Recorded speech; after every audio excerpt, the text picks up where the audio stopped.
demain, si grâce aux armes iraniennes, la Russie réussit à percer dans le Donbass, c'est-à-dire que l'Occident subira une défaite sans précédent depuis les années 40 quand même. C'est quelque chose. Mais qu'est-ce que ça veut dire? Vous verriez l'Occident aller bombarder l'Iran comme le fait Israël? Eh bien, oui.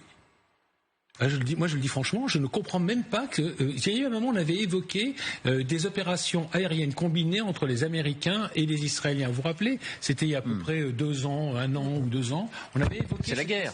Ça veut dire la guerre. Pas forcément. C'est-à-dire, on va taper des installations nucléaires, on identifie des. Israël le fait, pour le coup, c'est vrai. Israël le fait, et c'est pas la guerre. Donc, on envoie des messages de plus en plus fermes à quelqu'un. Alors, on va me dire, oui, tu es un va-t-en-guerre, etc.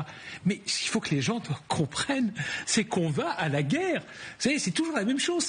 On est face à des tyrans qui veulent la guerre, qui veulent l'affrontement. Et nous, on est là, ah oui, mais nous, avec nos fleurs et nos colliers de fleurs, etc., on va leur dire qu'il faut faire la paix, parce qu'on est tous frères.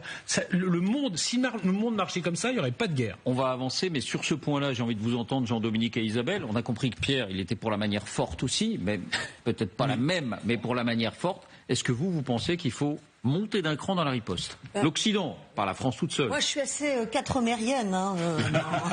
Voilà. Après l'axe Bush-Cheney. Non.